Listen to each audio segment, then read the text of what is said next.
Hey everyone, it's Will, Gamer Dad, with another video for you.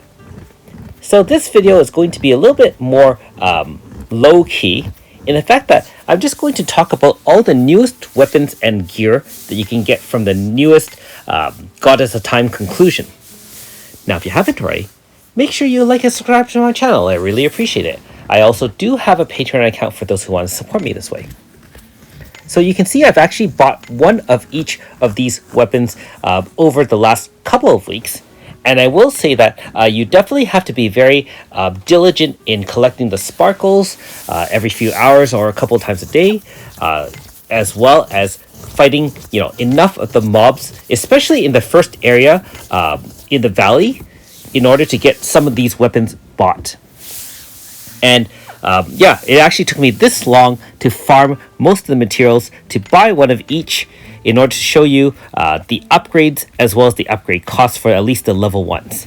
Now in terms of the level 1, all the gear, including the bracelets, the armor, and the weapons, the materials are all in the valley. And so you'll have to stay there and you'll easily get 100 of each mob killed.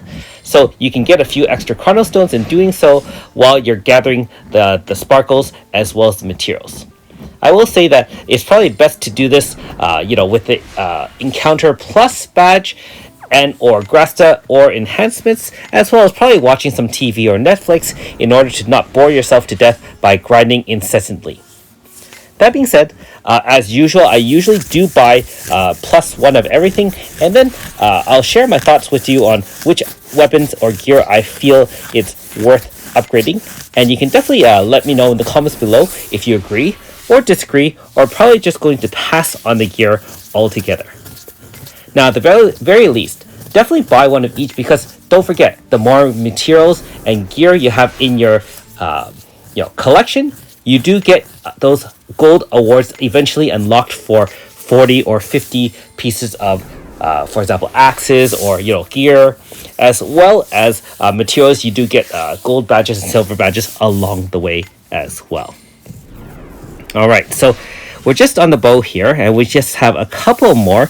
And if you can see the different clips, I actually ran out of materials as I was upgrading. I actually thought I had more than enough, and I had to go back to the Valley of the Ancients, I think 3 times total, in order to get all the materials. The human face fruits as well as the bee wings were a little bit annoying to gather. But that being said, hey, finally got it all done, so I can share with you these upgrades. Okay, now that we're all done, the last stand gear, I know there's a little typo there, and the last stand bracelet. However, all 3 of them, bracelet, necklace, and ring, do add additional attack damage when less than 50% HP. And so that's why they're called the last stand armor.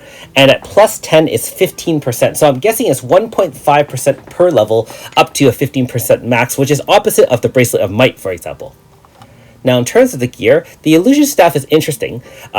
Plus MP and luck, and so that's a maximum of 20 luck and 60 MP, which is not bad for someone like AS Radica, who depends on luck stat, and of course someone like AS Rosetta, who can use Prayer of Judgment to enhance damage based on max MP. Now in terms of illusion speed, this one is HP plus 1000 at max stats, and NP consumption attack up to, I'm guessing, 15%. So remember that that's only at +10. Each level gives you 1/10 of that, so 100 at HP per level, so to speak. Next is the illusion shade. Continual MP regen of up to 10 MP per turn, and HP plus 1000. So this one's not bad as a katana, although again, you're not getting a lot of damage out of it, and I'm always about weapons that can increase damage.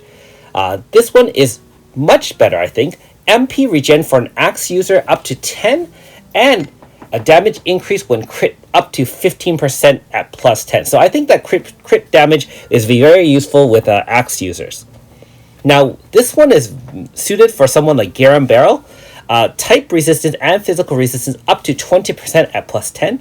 I will definitely level that up if I ever get someone like Garam in the future. Now, the bow is not, again, is all HP plus up to 1000 and power stat up to 20. So not that big of an increase. However, hey, these weapons, even at base level, are still not bad. the fist is really underwhelming.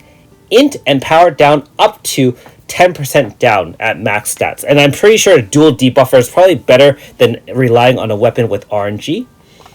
Now the hammer is also very good. Speed as well as crit damage up. Thanks for watching. We'll see you next time.